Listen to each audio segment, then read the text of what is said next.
será a nossa exposição de hoje. Nós vamos ler os 11 primeiros versos e depois vamos ler o restante do capítulo. Gênesis 19, 1 a 11.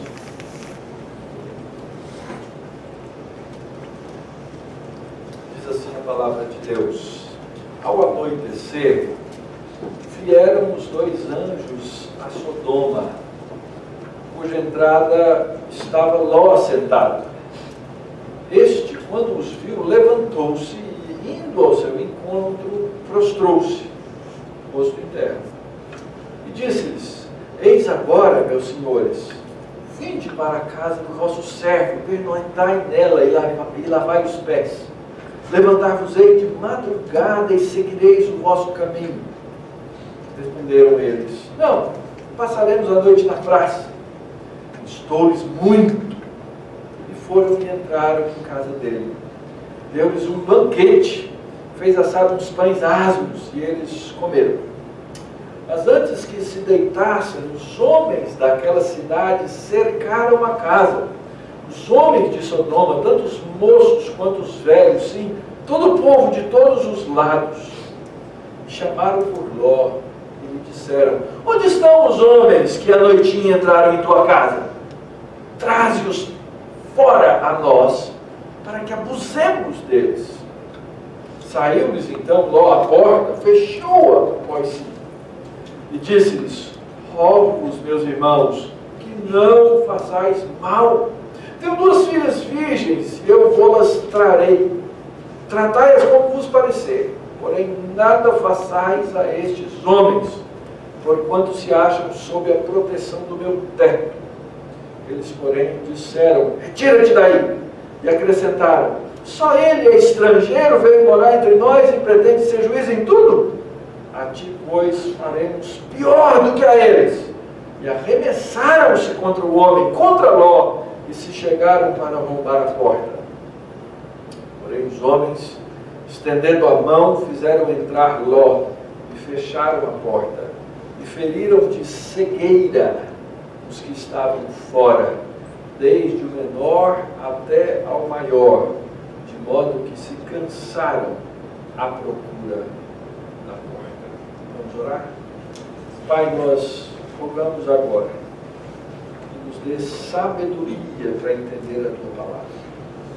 Mas, ó Deus, estamos diante desses textos na Escritura que, à primeira vista, nos deixam perplexos. Mas é claro, Senhor, é a tua palavra e nos fala a verdade. E nós te agradecemos por ela. Por isso rogamos a luz do teu Espírito Santo, trazendo-nos a condição, a clareza de entender o propósito do Senhor ao fazer registrar essa revelação. Dá-nos, ó Deus, graça e misericórdia, e enche-nos o coração de alegria por entender a tua palavra. No nome de Jesus. Amém. É estranho, não é, um texto desse? Não sei para você, para mim é. Que história esquisita. E ela ainda vai aumentar nas estranhezas dela. Ela termina com as filhas de Ló numa cena de incesto, embebedando o pai, engravidando o pai. E aqui eu já tiro uma primeira lição. A Bíblia nunca esconde a maldade humana. Eu me lembro de um pastor que traduziu certa vez, ele disse o seguinte: sempre que você lê a Escritura e tiver um personagem lá que for muito ruim, ele é você. É você. Você não é o cara melhor da história. Nós sempre somos o cara pior da história. Eu sei que a psicologia, eu sei que o mundo, eu sei que o nosso corrente pensamento ao nosso redor, pastor, o senhor não pode falar isso, o senhor tem que se preocupar com a autoestima dos membros da sua congregação. Eu não estou preocupado com a sua autoestima. Estou preocupado com a real estima, com a verdadeira estima que cada um de nós tem que ter de si mesmo. Pensar que ao olhar essa história, o que a Escritura nos mostra como um todo é que eu tenho o potencial de ser essas pessoas. Não estou dizendo que eu sou e nem que você é. Mas que por causa do nosso pecado nós temos esse potencial. Deveria ser um tremendo alerta para nós. E ao mesmo tempo, grande motivo de alegria, porque apesar do homem, apesar de nós, existe na Escritura redenção. E nós estamos trabalhando exatamente nessa grande história da Bíblia. Vimos Deus fazendo e executando uma criação tremenda, uma criação perfeita, mas uma criação com arbítrio, na qual Ele deu ao homem, sim, a escolha, e o homem pecou. E nós chamamos isso de queda. E nós vimos a extensão da queda nos capítulos 3 e 4 do livro de Gênesis, e vimos como essa queda se alastra e como a queda, o pecado do homem existe ainda no meio da proposta de redenção de Deus. Então nós avaliamos aqui na nossa sequência do livro de Gênesis, que mesmo Deus tendo dado graça, mesmo Deus tendo mitigado, diminuído, segurado a maldição, mesmo Deus abrindo portas de salvação para o homem, nós vemos lá no capítulo 6 de Gênesis que o mal era tão grande, tão tremendo no meio dos homens, que Deus resolveu exterminar todo mundo. E recolheu uma família para dar continuidade. Vimos que mais adiante, o homem de novo, logo depois da redenção, logo depois do dilúvio, o homem de novo mostra a sua rebeldia contra Deus. E quer construir uma torre para chegar no céu, para dizer: Deus, quem manda aqui sou eu, não é o Senhor. E eu vou fazer meu nome grande. Essa era a intenção do homem. E é nesse momento que Deus chama um servo, um homem chamado Abrão, até então. E diz: Abraão, não vou deixar o homem fazer o seu nome grande, porque o nome grande é meu. E se eu quiser fazer algum nome grande, eu faço. Eu vou fazer o seu nome grande. E aí então nós começamos a caminhar, a caminhada da fé desse homem Abraão.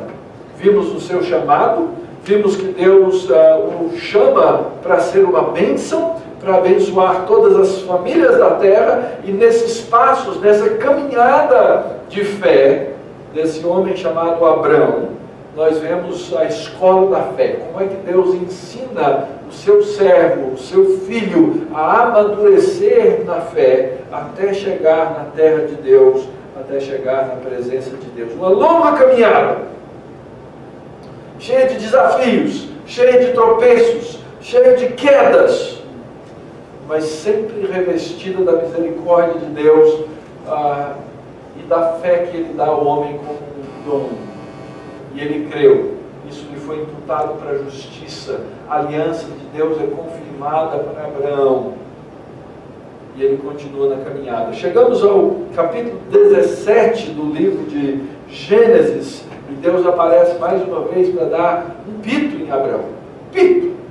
Abraão, você é um homem de 99 anos de idade. Anda na minha presença. Ser perfeito, caminha junto comigo. E ali é a grande virada na vida, na história de Abraão, em termos da caminhada de fé. Ainda que muitas vezes os joelhos dele vacilem, Deus o mantém num caminho agora no qual ele vai passar a ser reconhecido e visto como amigo de Deus. E então nós chegamos no capítulo 18, nossa última exposição. Deus faz uma visita graciosa para ele. Graciosa. Deus vem visitar um amigo. O amigo prepara-lhe um banquete, recebe-o na sua tenda. É uma história linda. a respeito da amizade de Deus com Abraão. Deus confirma a sua aliança, Deus confirma a sua promessa, apesar dos tropeços de Abraão. Agora Abraão, e Deus diz para ele: Abraão, eu chamei você para ser uma bênção, eu chamei você para abençoar todas as famílias da terra, e eu não posso esconder um fato de você. A iniquidade de Sodoma e Gomorra chegou ao limite. E é interessante então observar no capítulo 18 como é que Abraão age como um intercessor, profeta de Deus. Ele chega e fala assim: Senhor, deve ter um justo lá, deve ter 50, deve ter 45, deve ter 40. E Deus fala: Abraão, por tua causa, por causa do justo, porque eu salvo se tiver lá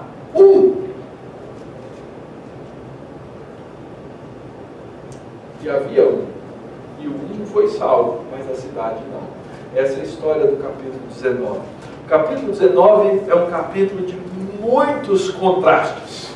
E você precisa lembrar da história. Lembra lá atrás, Abraão saiu da terra dele e deixou a sua parentela, mas trouxe o seu sobrinho Ló, que ele provavelmente havia adotado como filho, porque o pai de Ló tinha morrido. Eles chegam a um ponto, Deus lhes dá prosperidade, chegam num determinado lugar e os pastores, eles começam a ter brigas.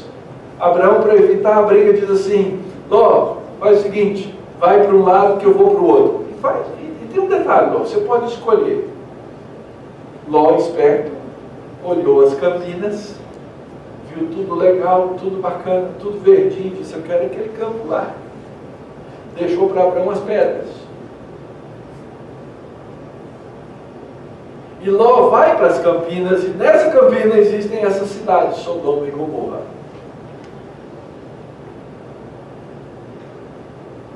E o que vai acontecer, e isso aqui é fundamental para entender o capítulo, o que vai acontecer com Ló é fruto das escolhas que ele fez. Ló era crente, a Escritura diz no Novo Testamento que ele era justo. Nós lemos aqui nesses primeiros versos que quando Ló viu os dois anjos, que era uma parte daquele grupo de 3 do capítulo 18, o Senhor ficou e 2 foram, os 2 anjos foram. Quando ele vê os 2 homens, que eram 2 anjos, o que ele faz? Se prostra, rosto em terra. Lembra? Lembra-se como é que foi que Abraão se prostrou? Da mesma forma, no capítulo 18, prostrou-se em terra. Mas a partir daí nós começamos a ver muitos contrastes entre o desfecho da história. E o autor faz questão de contar a história com esses contrastes para o leitor perceber. Às vezes a gente não percebe porque a gente não tem mais o costume de uma leitura atenta. Mas, por exemplo, em Abraão, quando ele vai visitar Abraão, ele chega no calor do dia. Quando ele vai visitar Ló, ele chega no entardecer, à noite, já na escuridão, à tardinha. Abraão está na tenda, corre, vai, recolhe, recebe os seus hóspedes. Ló vai, levanta-se do portão da cidade. Significa que provavelmente ele era um líder na cidade. E aqui já tem um dado a mais sobre Ló. Eles eram homens nômades. Abraão preferiu ficar no seu nomadismo, Ló preferiu a urbanidade. E no meio do contexto urbano, Ló torna-se um líder daquela cidade, provavelmente porque Deus foi misericordioso com a cidade. Se você ler os capítulos 14 e 15, você vê que houve guerras e por causa de Abraão essas cidades foram preservadas. O sobrinho dele agora desce lá e vira o quê? Vira notório, vira autoridade, vira uma pessoa reconhecida. E isso às vezes pode tornar-se um perigo, porque ele assimila as coisas da cidade. Abraão é devoto a Deus, irrepreensível, mas Ló, ele se torna completo agora porque ele é um líder naquele lugar. As cenas, como eu já disse, começam com os mensageiros, começam com a situação, mas o desfecho é totalmente diferente. No caso de Abraão, é uma visita de amigos que começa e termina bem. No caso de Ló, é uma visita que termina em desastre. Que tremendo desastre. Que triste coisa aconteceu. Os contrastes continuam, ou as similaridades contrastantes. Lá no meio da visita, Deus pergunta para Abraão: cadê Sara? Ela está aí na tenda. No meio da visita a Ló, os homens perguntam: cadê? Tem mais gente da tua família? Tem mais gente? E os genros estavam em algum lugar. A família imediata de Ló se salva, mas a cidade é destruída. A mulher de Abrão vai ser agraciada com um filho. A mulher de Ló vira Sal. Sal é símbolo de esterilidade, falta de continuidade, de morte. E assim vão, meus irmãos, os vários contrastes. Ora, todas essas coisas aconteceram, o texto nos dá a entender pela narrativa, pela forma como ela aparece, que as escolhas de Ló lhe afetaram profundamente. E ele viveu, no final das contas, por causa das suas escolhas, sem escolha. Daqui a pouco vou mostrar isso para vocês. E a vida cristã é assim também. A Escritura vai dizer, vai dar bom testemunho. Olha, ele é crente, o justo Ló. Lá em Pedro vai aparecer isso. Mas esse justo Ló viveu resultados terríveis da sua escolha por viver no meio de um povo no qual ele provavelmente não teve, ou não quis, ou não pregou-lhes o Evangelho. E é sempre assim, queridos, quando o mal não é redimido. Pensa bem, nós vivemos nessa grande, imensa cidade, onde existe todo tipo de pecado e mal, e nós somos afetados por esse pecado e por esse mal. Isso nos afeta. Nossa vontade, nosso desejo de ver a redenção da cidade, ele tem até uma parte que deveria ser egoísta da nossa parte. Porque se eu viver num lugar redimido, eu vou receber as consequências da redenção. Mas se eu vivo num lugar onde o mal impera, eu vou viver as consequências do mal, mesmo que redimido. Como eu já disse, aparecem os dois anjos, que são na verdade os dois homens, que eram aqueles companheiros do Senhor lá na primeira visita. O narrador nos deixa concluir isso. A gente tem que fazer uma conexão dessas coisas. E aparece então Ló, um homem no meio de Sodoma, um crente. E eu me pergunto, será que ele virou um sodomita? Pelo resto da narrativa, eu vejo que não. Mas, num certo sentido, eu vejo que sim. A cidade de Sodoma passou aquilo que vai dar a identidade a Ló. Tanto é que mais tarde, ele hesita em sair, e ele hesita em ir para o lugar que Deus mandou ele ir. Vai para o monte, Deus, eu não sei, vai viver no monte. Deixa eu ir para outra cidade. Exatamente isso que ele faz. Uma cidadezinha pequenininha lá, o Senhor dá uma preservada nela. Existe esse perigo, nós estamos vivendo em tempos perigosos. Eu tenho assistido e acompanhado a TV de maior ibope nos últimos 3 dias no Brasil, noite e dia. TV Câmara. Gente, eu vi de tudo naqueles discursos, de tudo que você imaginar. Vi sermão em Gênesis 12, vi a oração, a Denise viu a oração do Pai Nosso, de tudo que você imaginar apareceu lá. Mas a gente sabe que grande parte daqueles homens que se dizem naquele lugar ser nossos irmãos, estão envolvidos em escândalos. Eles se parecem muito mais com os sodomitas. O do que com a nação santa de Deus. Infelizmente, para nossa tristeza, um líder no meio de Sodoma começa a ficar parecido com aquela cidade que ele escolheu e que o acolheu, mas que mais adiante vai rejeitá-lo. Mais adiante vai rejeitá-lo.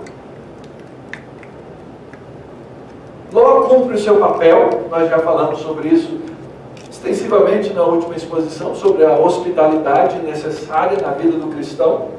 Ele cuida, ele acolhe, mas existe uma situação tal de pecado em Sodoma, que parece muito com o tempo que nós vivemos. Como é que se desenvolve a história? Ló recebe os homens, e tudo bem, shalom, como vai, etc. Vão pousar onde? Tem estalagem? Não, a gente vai ficar na praça mesmo. Não seria pelo clima que eles deixariam de viver, de ficar na praça. Mas Ló rapidamente diz, não, de jeito nenhum. Vocês não conhecem o povinho dessa cidade. Ele antecipou o que ia acontecer.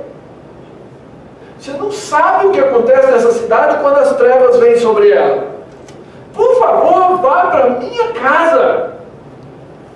Eu vou acolher vocês lá. E aí nós lemos a narratória, a narrativa.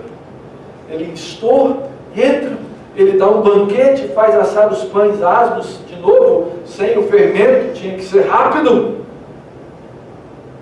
Mas antes que se deitassem, verso 4, os homens daquela cidade cercaram a casa, os homens de Sodoma, moços, velhos, de gente de todo lado, e chamaram Ló e bateram na porta e disseram, cadê os caras que entraram aí? Traz para fora, que nós queremos abusar deles, explicitamente, nós queremos ter sexo com eles. Observe, não é uma coisa normal, simples e comum, é uma coisa grupal. Isso era uma coisa de Sodoma. Gente de toda a idade, gente de todo lado. É óbvio que não era 100% da população, mas era gente de toda idade e todo tipo, acostumado a esse comportamento, e aqui é óbvio, um comportamento homossexual. E os crimes envolvidos aqui são homossexualidade, rapto, opressão social, arrogância, complacência com o pecado, ausência de piedade. Tudo isso estava envolvido aí. E Ló vivia no meio daquela cidade. Quer ver a que ponto as escolhas de Ló o levaram? Os caras batem na porta, mandam os caras, eles falam, não, eu tenho que cumprir a lei da hospitalidade, como é que eu faço? Se eu mandar eles para fora para acontecer isso, eu vou ser o pior cara do mundo. E sem escolha, o que ele faz? Ele faz o pior. Ele fala, eu tenho 2 filhas virgens, quem sabe eu mando elas para fora, vocês fazem o que quiserem. Gente, era tão sério o pior. A quem eu acolho? Aos anjos ou às minhas filhas? Essa é a situação. Ele fez uma escolha que o deixou sem escolhas. Pensa no desespero. E é muito provável que aquelas filhas dele fossem já prometidas em casamento. Por isso que depois ele sai, depois que os homens ficam cegos, ele sai e vai à casa dos genros, que eram os prometidos, para dizer, olha, vai acabar a cidade. E é interessante, no primeiro relato, em Gênesis 18, Sara ri, e o filho dela vira risada. Motivo da graça de Deus. Quando ele chega nos gêmeos, o que eles fazem? Eles viram para ele e falam assim, você está querendo fazer a gente rir? Isso é piada? Você está dizendo que a cidade vai ser destruída? Por favor, Ló, que fé inocente essa sua. Eles recebem um recado claro, absoluto. rejeitam o recado. Absolutamente. E é assim então que se processa a destruição de Sodoma com todos os seus crimes, a ponto de todos os seus crimes serem compactados para depois surgir a expressão que nós usamos, que é a expressão sodomia. Sodomia. Irmãos, nós vivemos em tempos de sodomia. Não se iludam. A nossa sociedade se acostumou de tal maneira e de tal forma à homossexualidade que, dependendo de alguns, o que eu estou dizendo aqui agora, publicamente, abertamente, pode ser levantado por alguém como um crime e dizer: você é um homofóbico. Eu tenho que correr esse risco. Sabe por que eu tenho que correr esse risco? Eu tenho que correr esse risco para que vocês não corram. Não corram o risco de chegar no ponto e de não ter escolhas, porque nós estamos chegando nesse ponto da nossa cultura. As propostas de políticas públicas com relação à homossexualidade, elas são terríveis. E elas podem nos levar ao mesmo ponto do juízo. Algum tempo atrás nós fomos ao Congresso Nacional, me encontrei com vários desses personagens que estão aí na TV todos os dias, para levar um estatuto da liberdade religiosa, para tentar preservar a nossa liberdade de crer e viver e pregar a fé que nós temos por mais algum tempo. Porque se as coisas continuarem no rumo e no caminho que estão, nós vamos ser proibidos de falar a verdade.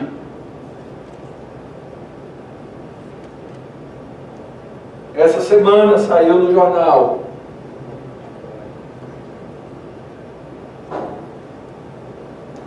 não sei nem como falar. Ele vestido de ela, transexual, foi usar o bar, o banheiro do bar, e queria usar o banheiro feminino. E alguém disse: não, você não pode. Para quê? O bar está praticamente fechado, porque as mídias, porque o povo se levantou contra aquilo. Imagina se minha filha estivesse lá naquele bar, e aquele marmanjo, barbado, fingindo ser mulher, entrasse lá. Paciência. Eu não quero viver nessa cultura. Eu não quero viver em Sodoma. Mas nós já vivemos. Ande nas ruas da Barra Funda à noite e de dia, e você vai ver as prostitutas nas ruas,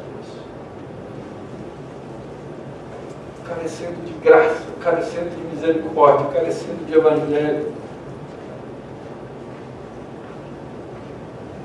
E se alguém vai me visitar à noite, eu vou ter que dizer para essa pessoa: olha, vai pela avenida, não vai pelas ruas escuras, não anda sozinho, porque você pode ser roubado, você pode ser assaltado, você pode ser abusado.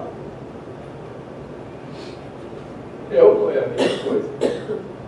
Nós não temos medo de sair à noite. Nós não temos que nos preocupar com isso, porque essas coisas, nós já vivemos isso, meus irmãos. Mas a Escritura diz que não por causa de Jó, mas por causa da misericórdia de Deus, é que eles não foram abusados naquela situação.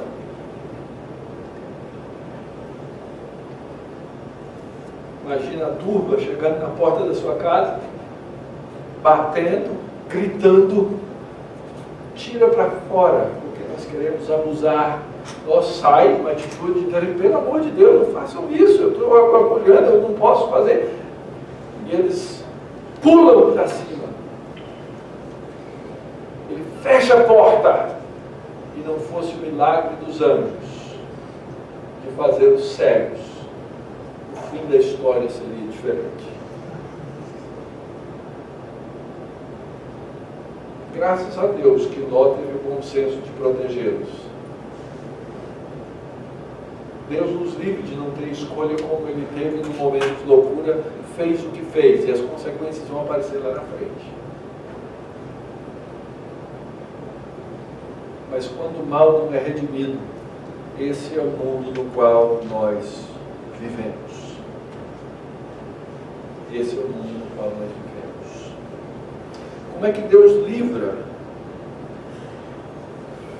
Verso 12. Então disseram os homens a Ló: tens aqui alguém mais dos teus? Genro, teus filhos, tuas filhas, todos quantos tem na cidade, faz-os sair desse lugar, pois nós vamos destruir este lugar, porque o seu clamor tem aumentado, chegado até a presença de Jeová, e Jeová nos enviou a destruí-lo.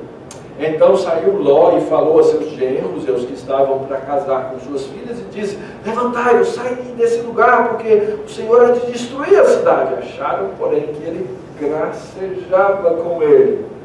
Ao amanhecer, apertaram os anjos com Ló, dizendo: Ló, anda, levanta, toma tua mulher, toma tuas duas filhas, que aqui se encontram, para que não pereças no castigo da cidade, porque ele vai vir. Como, porém, se demorasse, parece que o autor está nos dando aqui a dica, ele estava enrolando. Ele estava enrolando, ele não queria perder as coisas que ele tinha lá. Pegaram os homens pela mão, a ele, a mulher, as duas filhas, sendo-lhe o Senhor misericordioso. Sendo-lhe o Senhor misericordioso, e o tiraram e o puseram fora da cidade. Havendo-os levado fora, disse um deles: livra-te, salva a tua vida, não olhes para trás, não pares em toda a campina, foge para o monte para que não pereças. Olha o homem vacilante. Respondeu-lhes Ló: assim não, meu Senhor. Como o Senhor vai fazer isso? Eis que o teu servo, se o teu servo achou mercê, o Senhor já resolveu me salvar, e engrandeceste a tua misericórdia que me mostraste, salvando minha vida. Não posso escapar do monte, pois receio que o mal me apanhe e eu morra. Ele está dizendo: talvez seja mais seguro ficar aqui dentro da cidade do que ficar lá fora com Deus. Percebe? Talvez seja melhor ficar aqui dentro do que ficar lá fora com Deus. Então ele diz, verso 20, eis aí uma cidade perto da qual eu posso fugir. É pequena, permita que eu fuja por lá, é bem pequenininha. Ele está dizendo assim, a cidade é tão pequena que o pecado não deve ser grande. O pecado não deve ser demais lá. E nela viverá a minha alma. E aí o anjo, na pressa, disse: quanto a isso estou de acordo então, para não subverter a cidade que acaba de falar, porque ela ia ser queimada também, porque ela está na campina. Apressa-te, refugia-te nela, pois nada posso fazer enquanto não tiveres chegado lá. Por isso a cidade se chamou Zoar, o nome da cidade. Então, Deus efetua o seu livramento. Como eu já disse, os genros, provavelmente prometidos de casar com as filhas, resolveram ficar. Não deve ser verdade. Esse nosso sogro deve estar ficando gagá, doido, eu não vou prestar atenção, deve ter vindo aqui no meio da noite fazer alguma piada. Então eles não foram salvos. O clamor sobe e nós vemos aqui a figura da salvação de um hesitante. Eu fico me perguntando se esse não é o retrato nosso.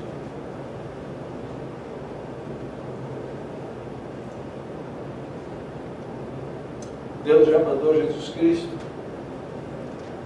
Jesus Cristo já morreu na cruz. Jesus Cristo já derramou o sangue. Jesus Cristo já disse diante de Deus: está consumado. Jesus Cristo já foi levantado pelo poder dentre os mortos, já subiu ao céu, já deu na Escritura todo tipo de certeza e garantia para nós, e de repente eu encontro o Mauro tropeçando no pecado.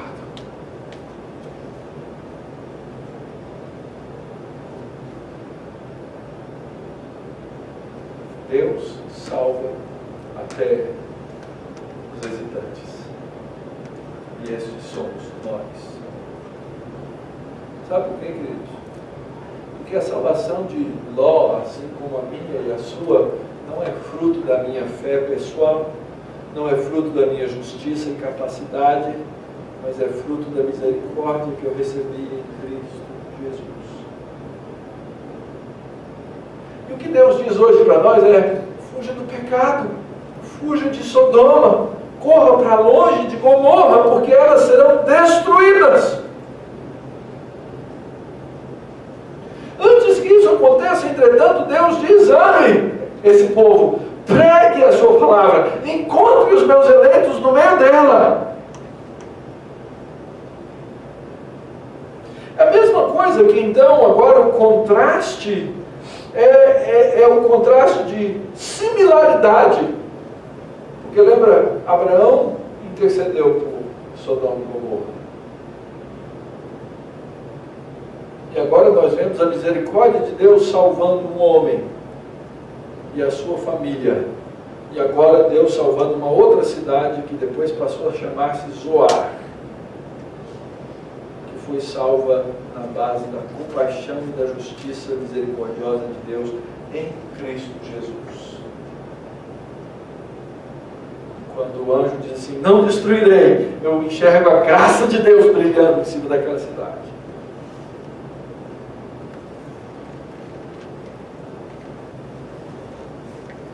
A graça de Deus sobre os imperfeitos. Quando a gente lê a história de Sodoma e Gomorra, a gente rapidinho julga Sodoma e Gomorra.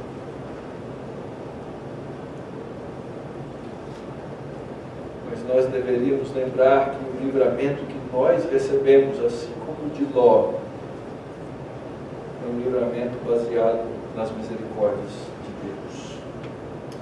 Como foram os efeitos do pecado? Verso 23 a 26. Saía o sol sobre a terra quando Ló entrou em Zoar. Lembra? O anjo disse: quando você não entrar na cidade, eu não posso destruir o resto. Mas quando você entrar, eu vou destruir o resto. Verso 24. Então fez o Senhor Jeová chover enxofre e fogo da parte do Senhor sobre Sodoma e Gomorra, e subverteu aquelas cidades e toda a campina, e todos os moradores das cidades, e o que nascia na terra. E a mulher de Ló olhou para trás, e converteu-se numa estátua de sal. A cidade de Zoar agora virou um auditório. Nós ainda não sabemos onde fica essa cidade, não descobrimos nada. Mas o fato é que eles chegam na cidade e o Senhor faz chover fogo ardente sobre Sodoma, Gomorra e o que mais? A campina. Para você entender o que está acontecendo aqui, você precisa voltar lá atrás, nos capítulos anteriores. Quando eles olharam para a terra, olharam para tudo, e Abraão disse: escolhe o lugar que você quer ir. E o que foi que Ló fez? Ele viu a campina. Olha só, aquela campina verdinha que atraiu os olhos dele, que ele disse: vou viver bem aqui. A escolha dele de ir para um lugar urbano e mesclar-se fez com que toda aquela campina virasse um lugar de morte e esterilidade. Querido, isso são os efeitos do juízo sobre a terra. Deus já havia proclamado o juízo uma vez lá em Gênesis capítulo 3. Deus já havia proclamado o juízo mais uma vez lá em Gênesis capítulo 6. E agora, mais uma vez, Deus proclama juízo agora sobre uma parte da terra. Juízo esse que sobre os indivíduos e sobre aquele que foi o hesitante Ló, a mulher de Jó, ou de Ló.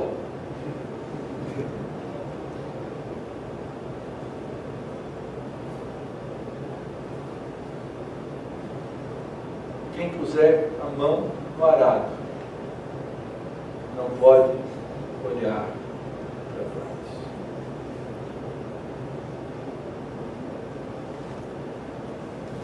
Não sei se a mulher de Ló pensou: quero viver nessa cidadezinha, as coisas que eu gosto estão lá, eu vou olhar para trás.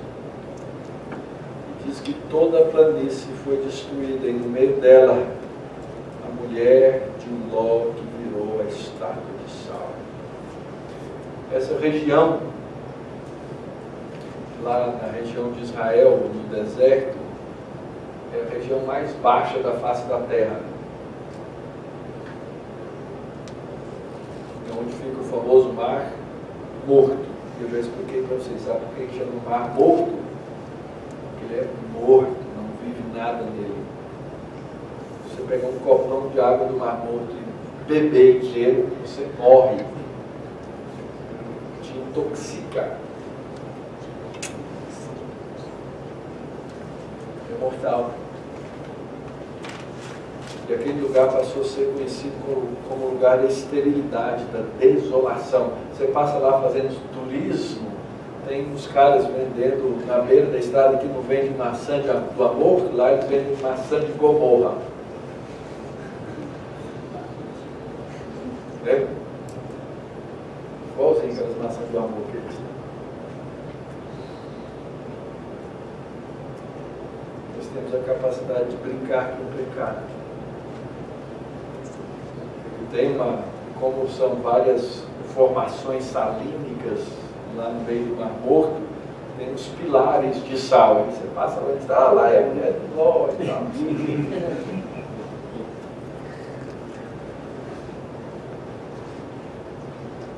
Mas os efeitos do pecado são muitos. Eu queria lembrar, queridos, que nós vivemos no meio dessa Sodoma hoje. Só que a Sodoma ela não precisa necessariamente ser física em uma esquina. Sodoma entra na nossa casa pelo nosso computador, pelo nosso telefone, pelo tablet. O mundo da pornografia hoje é algo que às vezes nós não temos ideia e não imaginamos. E nós não imaginamos os efeitos disso dentro das casas das pessoas e dentro da casa dos crentes.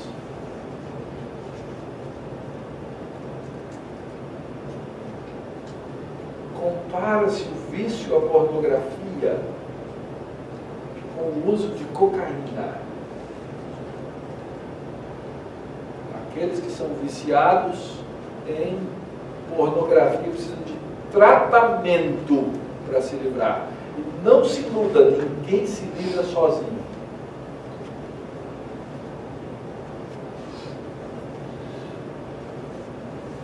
Agora me diz uma coisa, está longe da sua tela a pornografia? Eu vou dizer para você que não está. Porque não interessa o site que você entre hoje, vai ter uma proposta de pornografia para você.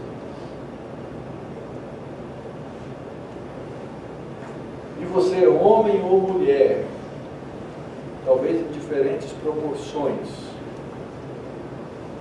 terá os olhos atraídos àquelas coisas.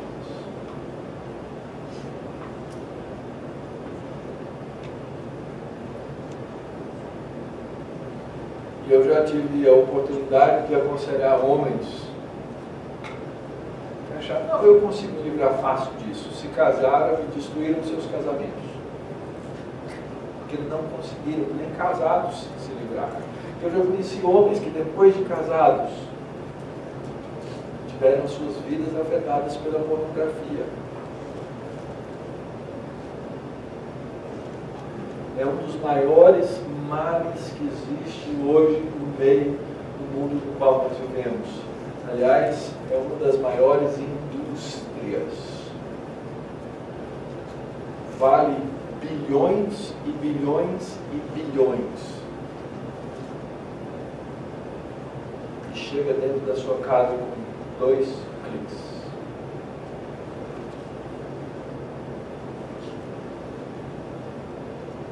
Com isso eu então exorto a todos, queridos, para cuidar, porque os efeitos do pecado são terríveis. E pode ser que você esteja aí nessa condição da mulher de Ló. Volta e meia você resolve olhar para trás. Cuidado. Agarre-se à misericórdia de Deus. como é que a misericórdia se manifesta? Verso 27. Tendo-se levantado Abrão de madrugada, foi para o lugar onde estivera na presença de Jeová. E olhou para Sodoma e Gomorra e para toda a terra da campina. Lembra a mesma visão lá atrás. Ele e Ló juntos, agora ele sozinho. E viu que da terra subia fumaça. Ele devia estar uns 35 quilômetros. Com uma fumarada de uma fornalha. Ao tempo que destruía as cidades da campina, lembrou-se Deus de Abraão e tirou Ló do meio das ruínas, quando subverteu as cidades em que Ló habitava. Abraão foi lembrado da justiça quando ele viu aquela fumaça subindo. Ele foi lembrado e olhou e disse: Deus é justo mesmo. Não deixa o pecado sem que ele seja punido. Mas Deus lembrou-se das suas misericórdias quando ele lembrou-se das suas promessas. Abraão olha para Sodoma.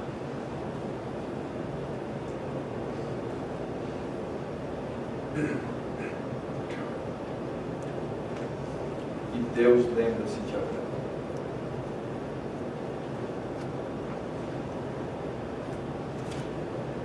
Tantas figuras bíblicas estão aqui relacionadas. Por exemplo, lembram-se do Holocausto, que era todo queimado na presença de Deus, o Cordeiro, era uma lembrança constante. Como Deus salva. Deus já havia salvado Ló lá no capítulo 14. Agora Deus, por amor de Abraão, salva mais uma vez. Como Deus é bom, queridos.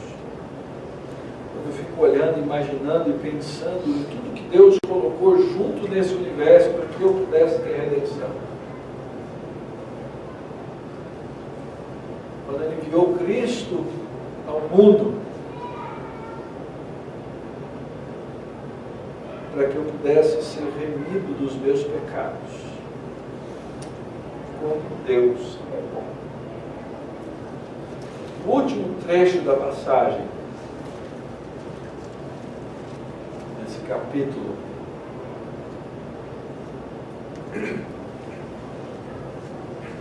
mostra uma cena triste das consequências do pecado. Passa rapidamente por cima. Subiu Ló de Zoar e habitou no monte. Ele não aguentou viver na cidade. Ele e suas duas filhas, porque receavam permanecer em Zoar. Porque talvez o pecado de Zoar não fosse tão pequeno como ele imaginou no começo. E ele foi e habitou em uma caverna, com ele e com ele as duas filhas. Então a primogênita disse a mais moça: nosso pai está velho, não há homem na terra que venha unir-se conosco, segundo o costume de toda a terra. Os casamentos eram arranjados, os que estavam arranjados morreram lá em Sodoma.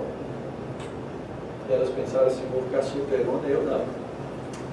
Pelo menos uma semelhança. Elas se imbuem de um motivo nobre. Então a primogênita disse a mais moça: nosso pai está velho, não há homem na terra que venha unir-se conosco, segundo o costume da terra. Vem, façamos-lo beber vinho, deitemo-nos com ele e conservemos a descendência do nosso pai. Olha como elas pensaram. Naquela noite, pois, deram a beber vinho ao pai, e entrando a primogênita, se deitou com ele, sem que ele o notasse, nem quando ela se deitou, nem quando se levantou. No dia seguinte, a primogênita, que assumiu o papel de liderança, disse à mais nova: deitei-me ontem à noite com meu pai, demos-lhe a beber vinho também essa noite, entra, deita-te com ele, para que preservemos a descendência do nosso pai. De novo, pois, deram aquela noite a beber vinho a seu pai, e entrando a mais nova, se deitou com ele, sem que ele o notasse, nem quando ela se deitou, nem quando se levantou. E assim as duas filhas de Ló conceberam do próprio pai. A primogênita deu à luz um filho que ele chamou Moabe, é o pai dos Moabitas até o dia de hoje. A mais nova também deu à luz um filho, ele chamou Ben-Ami, é o pai dos filhos de Amon até o dia de hoje. Observe que o narrador está contando a história lá da frente, até os dias de hoje, quando já existem quem? Os Amonitas e os Moabitas. Mas vamos pensar na história lá atrás. Essas duas filhas, elas tinham um problema sério com o pai, não tinham? Lembra o que o pai falou lá na hora do desespero? Não, tem aqui duas filhas virgens. Imagina o que não ia na cabeça delas, para começar. Imagina como as entranhas do pecado de Sodoma já não tinham tomado a cabeça daquelas duas. Até pela atitude do pai. E agora o que acontece? Agora elas mostram o coração que veio de Sodoma. Essa é a consequência imediata do pecado do incesto promovido pelas filhas. Por um pai que pecou e omitiu-se diante da realidade. Mas vem a consequência posterior. Amon e Moab. Quando você chegar na sua leitura, lá no livro de Números, você vai ver que esses dois povos maltrataram, foram terríveis contra o povo de Deus, contra os israelitas, contra os filhos de Isaac, contra Jacó.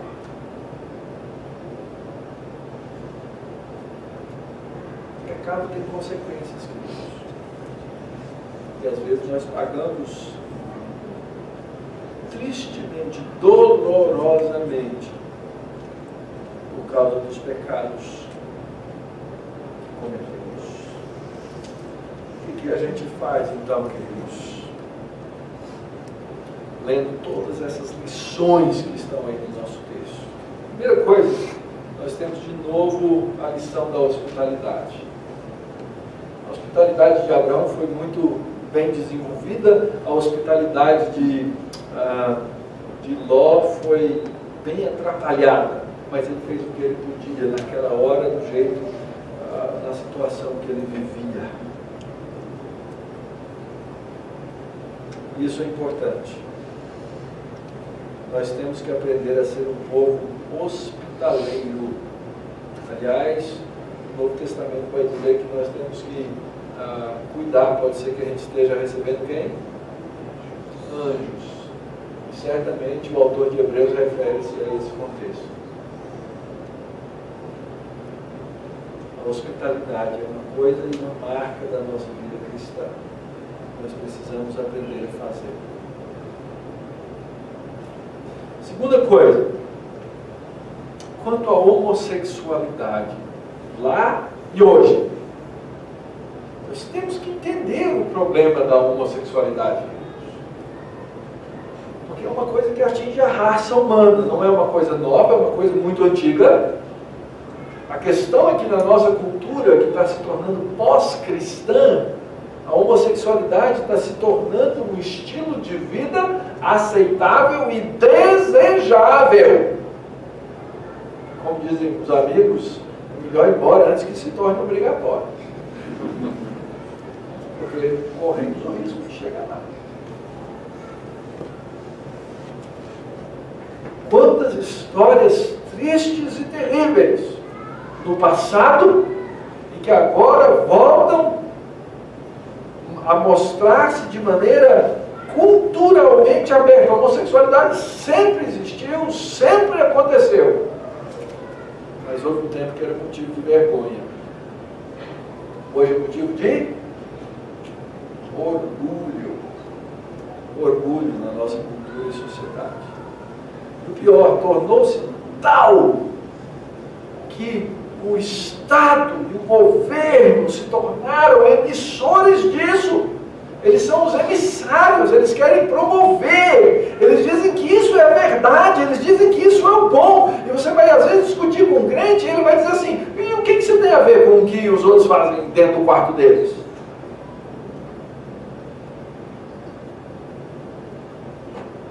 primeira resposta que eu daria, queridos, é que a homossexualidade não fica dentro do quarto. E a gente está vendo isso agora. Antigamente disse que ela ficava dentro do armário, né? Mas ela extrapola. E ela se mostra. E ela se mostra intolerante. Nós somos acusados de intolerantes, homofóbicos, não sei o quê, não sei o quê, não sei o quê, não sei o quê. Mas isso é fruto de um trabalho de mídia. E nós vamos sendo envolvidos, engolidos por essas coisas. Aliás, esses grandes movimentos da cultura, eles vão envolvendo os crentes. E nós vamos deixando de ser anticultura. Começou lá atrás com o feminismo.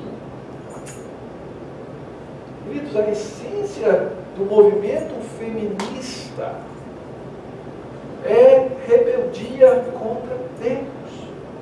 Eu não estou falando do direito das mulheres votarem, nem do direito das mulheres trabalharem fora, mas eu estou dizendo que o feminismo e as suas raízes filosóficas são rebeldia contra Deus. Mas às vezes demora para essa ficha cair na cabeça do crente. E é interessante, sempre que eu escrevo alguma coisa a respeito, alguém já chega e vai dizendo assim, já vem falar e relacionar homossexualidade com feminismo. Não tem como não relacionar. Porque toda inversão e reversão de papéis tem conexões, estão ligadas. Então nós temos que pensar bem, queridos. O apóstolo Paulo diz qual é a origem da homossexualidade. Os homens que olharam para Deus e o rejeitaram como Deus, não lhe deram graças e partiram para a degradação dos seus corpos, e Deus os entrega a essas concupiscências vergonhosas.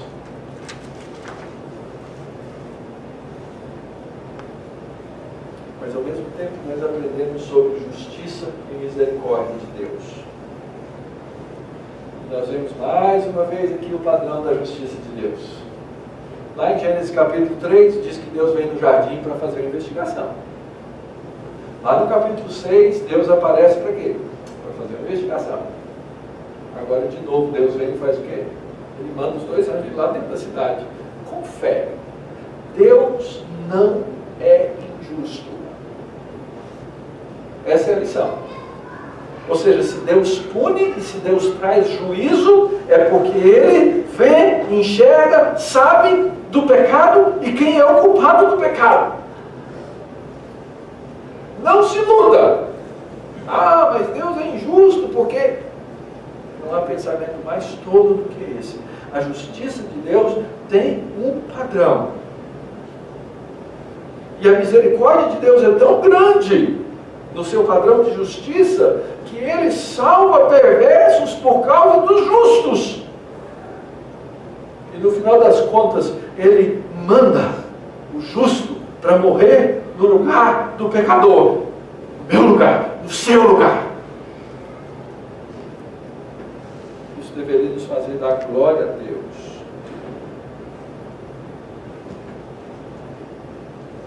A justiça de Deus tem um padrão. Não duvide do padrão da justiça de Deus. A Escritura é muito clara. Às vezes os homens ficam inconformados com isso, mas a Escritura é muito clara.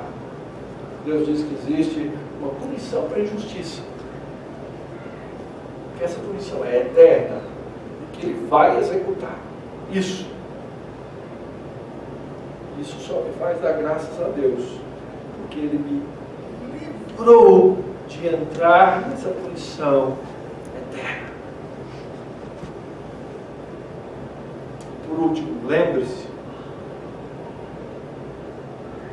as consequências do pecado de Ló. E o pecado de Ló foram em razão das suas escolhas. Ele foi guiado pelos olhos. Abraão foi guiado pela fé, pelo Senhor. Assim como todo o padrão de pecado na Bíblia. Lembra? Vendo a mulher, fruto da árvore que era o quê? Desejável. Desobedeceu a Deus. Capítulo 6, vendo os filhos de Deus, que as filhas dos homens, eles olham pelos olhos. E Ló fez o quê? Olhou a campina e falou, deve ser legal. Cuidado, queridos, nós temos que agir por fé.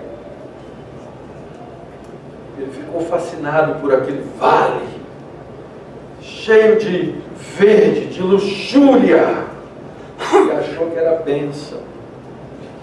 E estabeleceu uma casa de pecado, numa cidade vil e injusta. Cuidado para você não ir para esse lugar.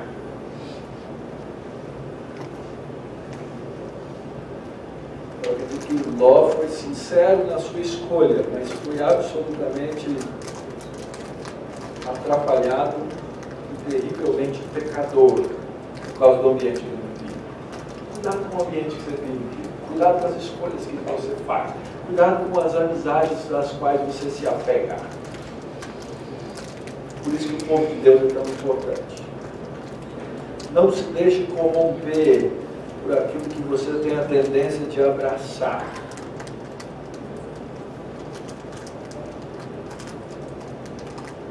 Escolha Cristo. Eu brinco com vocês quando vocês falam de igreja. Eu brinco. Se você não está aqui, lembra do nosso pacto. Os mais novos não conhecem o nosso pacto. Nós tínhamos um pacto aqui. Como é que era? Faltava 3 vezes. 3 vezes ia para o trono. Por que a gente fazia sempre essa brincadeira? Porque existe uma coisa muito séria por trás. É óbvio que existe uma série de circunstâncias,